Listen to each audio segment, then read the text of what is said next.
Congratulations. Man, you had the standard. You knew what you had to do. Like, how do you know that you have that in you to go to a spot that I don't think a lot of athletes know how to go to?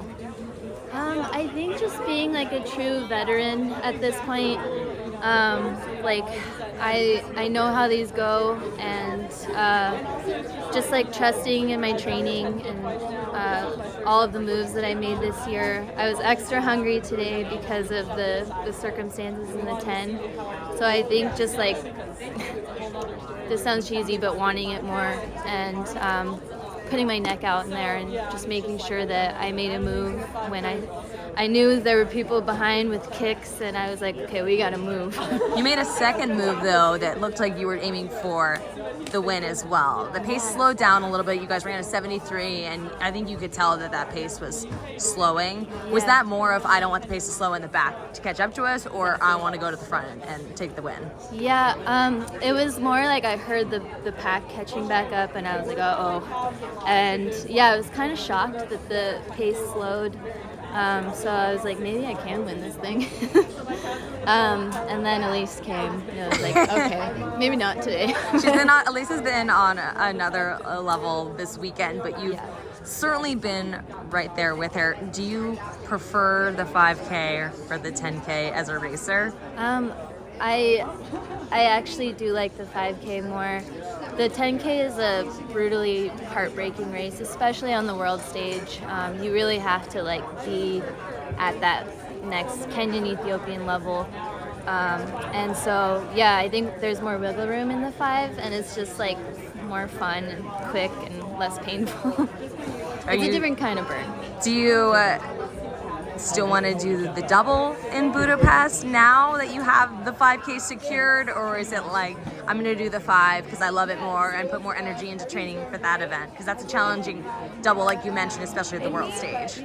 Yeah, I think I'm going to like have to take people's advice on this one. My coach, I think he was leaning more towards the 10 because like he just thinks that's my strong suit, but I might have proved him wrong today. That's going to be a really tough decision. Yeah, like I said, there's more wiggle room in the 5. So like last year at the 10, it was just, I was in no man's land with the second half of the race, and no one likes to be there. You said to me after the 5 last year here that I need to be like more aware, like like more focused, more present, like when the moves are being made. And I mean, not only do I see a more fit athlete than you've ever been, like, but like more like there's more recognition than ever before. I mean, was that purposeful? Like something that you felt like that you needed to be more aware of this time around? Yeah, and I think just like being able to like have the experience with these ladies, like I know that I'm just this close to possibly beating them at some point, and so like it just takes experience, and every time I'm going to be more and more confident with myself. Do you think people underestimate you a lot of times at this meet?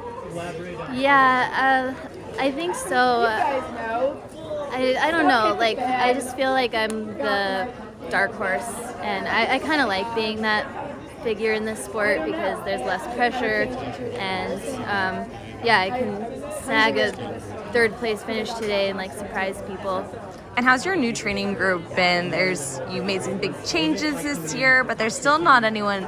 I mean, I guess Coco, do you do much overlapping work with her now? Yeah, it's really awesome. We have a solid group. I was actually getting beat every day in practice by my teammates, Which teammates? Coco, Taylor, and Fiona.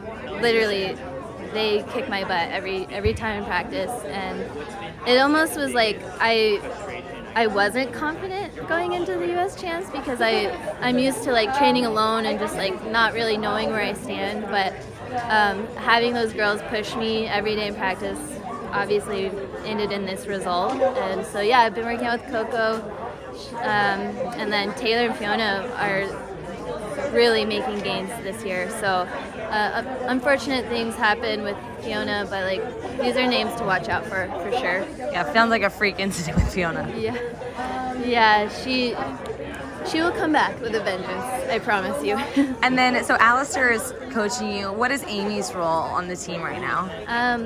So Amy is pregnant, and she's gonna be a mom soon. But Amy is really good with like the experience and the emotional support. Just the best advice. She's done it all. So I always call her for like more of the emotional support side right now. And the training in Kenya helped you this year? Kenya was awesome. It was like, it slowed me down. It's a different pace of life, and I wasn't like, on my phone worrying about everybody else, and you just like, the Kenyan vibes really rub off, and you just like slow down and you're present in the moment with your training, and that's the biggest takeaway for me. And then did I notice, was it Pascal with your team now? Yeah, Pascal. So he's doing a lot of the strength work for us, which was a huge missing piece of my training for forever. So I'm in the weight room getting bulky. Oh, I'm just kidding. Is that your favorite place?